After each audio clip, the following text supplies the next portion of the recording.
Hi there. Um, I just need to let this off my chest because of the very sad news that I read, watched on the news on CBN News yesterday morning about a young lady, I think Noelia Castillo, who took her own life, unalived herself through the aid of assisted dying medication, if I could say that. It's called medically assisted dying because of certain traumas she had experienced in her life in the past few years. She had been gang raped, and because of the frustration of that, she tried to unalive herself in 2022 by jumping down from a height, and she ended up being paraplegic as a result. And she's been wanting to unalive herself, and her father has been in a legal battle all these years trying to stop her, of course, as her parent, from taking that decision. And I just finished reading an article on BBC News channel, an article on their blog, and it seems as if a recurring thread in the conversation is the fact that her father, the steps or the actions of her father, caused a delay so that she was not able to get the much needed care before now.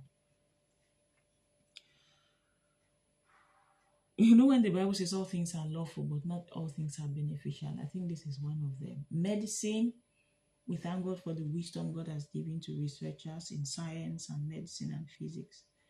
It's supposed to do us good, not help us take our own lives. And in one of my previous videos where I talked about artificial intelligence, I said that it's not bad in itself. The only thing that is bad, which has always been Satan's strategy, is to take something that is good, that has the potential for good, and turn it upside down so that it begins to hurt us. And I just want to say this to parents, to guardians, people who are in the position of mentorship for others under them, to say, build resilience in your children, build resilience in your words.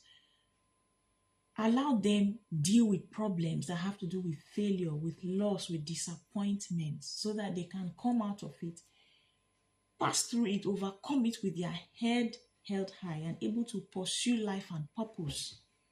Because the Bible says in 1 Peter chapter 5 verse 8 that whatever suffering it is we are going through, we have brethren in other places in the world who are going through the same.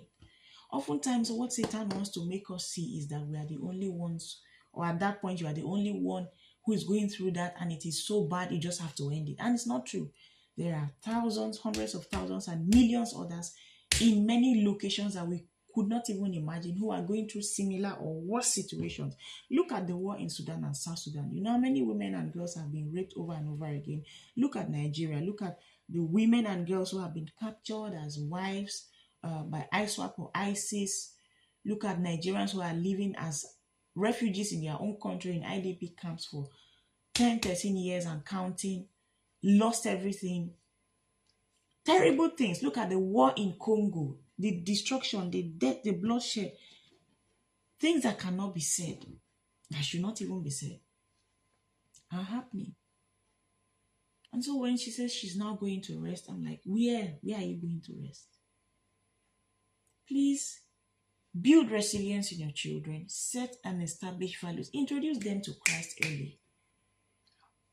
Train up a child in the way he should go. If your children can watch cartoons and baby songs at the age of 2 or at the age of 5, they are ready to hear the gospel in whatever minimal form. They are ready to listen to content that helps them discover who they are and whose they belong to. So that in the face of challenges like this, we are not having this conversation. If you've not had a child, if you've not birthed a child or raised one, you may not understand what it means to have your own child who was not lost due to natural disasters or things like that, but that a child is choosing to unalive him or herself because life is too hard. When Jesus said, in this world you have tribulation, not problem. Tribulation is a much heavier, deeper word. Look at what Job went through. Everything crashing at the same time, on the same day.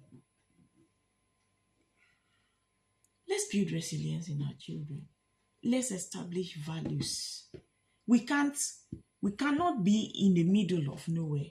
Because I know that some of the people who are talking online on social media, some of them are parents as well, and it's unfortunate to say, oh, if a child wants to unalive himself, let him do it. Why are you stopping that person?